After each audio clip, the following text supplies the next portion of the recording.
Hello, and thank you for taking the time to watch this video. This video is going to be about things that you're going to see in Phoenix, things that you're going to see everywhere, but especially characteristic of Phoenix drivers, and things that are dangerous, and not just annoying, but things that do cause a lot of accidents in this town. So the number one thing I have to bring up is the number one thing you're going to notice if you ever live in this town or you just drive in this town for any long period of time, let's just say even more than one day, you're going to notice that people are always speeding in Phoenix. And it's really, I don't know why they do it. It doesn't really help you get there any quicker. There's stoplights all over the place. It's pointless, but people still do it. As a new driver, you don't want to be speeding. That's just a good way to get the attention of the police, waste a lot of gas, and get in car accidents. So speeding is dumb, but you're going to see a lot of people do it. You're also going to see, like right up in front of me, nobody's using their blinkers during this merge. People don't use their turn signals very much in this town. I don't know why. My guess is maybe the road test is way too easy.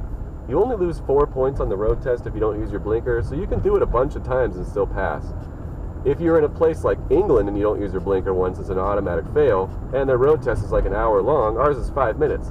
So the experience level of the average driver in Arizona is pretty low, and people aren't generally as considerate and community-oriented when they're driving. They're not thinking about working together, they're just thinking about themselves, and nobody uses their blinker a lot. But if you don't use your blinker, you're eventually going to get rear-ended at some point. Just think of your blinker as a defensive tool to stop other people from hitting you, because then they know what you're trying to do. So you're going to see a lot of people speeding. You're going to see no one using their blinkers. One thing I'm noticing right in front of me here is there's traffic just sitting there in the left lane, just camping in the left lane. Now, I'm barely doing the speed limit. This guy's not passing anybody. Why is he sitting in the left lane? Well, maybe he's making a left turn soon, but there's not a stoplight for like a whole other mile. You're not supposed to be in the left lane unless you're passing another car or making a left turn soon. So if you're driving on a normal road, stay to the right.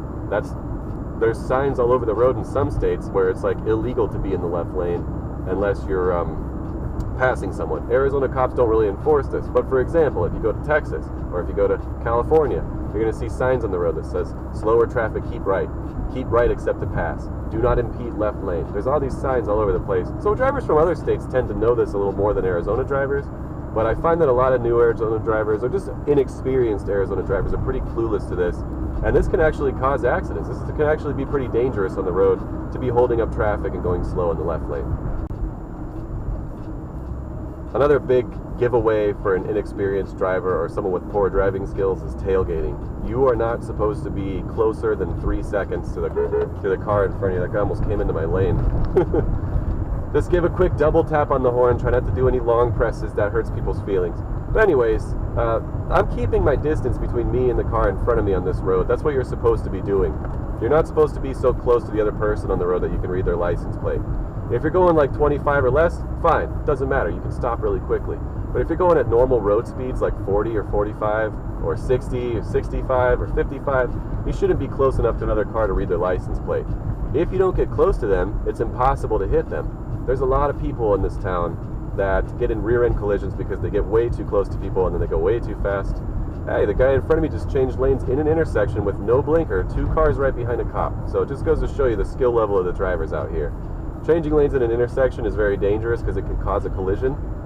It's also illegal in all 50 states to do that, so I know that person knows that. And that's just the kind of climate that you're going to see out here. The final thing we're going to talk about, which is the characteristic of bad drivers or unskilled drivers, hopefully not new drivers, is playing on your phone while you're in the car. No reason to do this whatsoever. No matter if you own a big company, people are counting on you, just pull over into a parking lot and use your phone. There's really no excuse to be doing this while your car is moving. It always has been illegal. It always will be illegal for a good reason, and it causes a lot of needless car accidents that didn't need to happen just because someone was essentially not looking. So proper phone etiquette is not taught as much by parents. Unfortunately, they don't teach their kids to have self-control with the phones. They don't teach them to limit themselves and be responsible, and so people don't really know. It's not their fault. It's not like they're bad people that they're texting and driving. It's just that people need to use more restraint and do things when it's the appropriate time to do it, and a lot of people seem to have difficulties with that out here.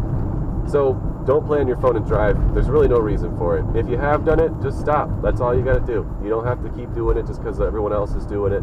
Just say, no, I don't want to do it. You're going to lower your risk of getting in a car accident. You're already at a really high risk if you're a new driver of getting in a crash, especially a fatal car accident while you're a new driver.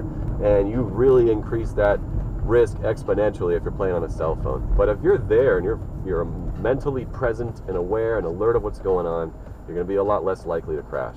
So if you're going to be driving, just don't speed, make sure you use your blinker, and put the phone down. Thanks for watching. Be sure to like and subscribe if you want to see more videos like this, and leave a comment below if you think I missed something, or if you think a video, if you have a special request or something else that might help out other drivers. Thanks for watching.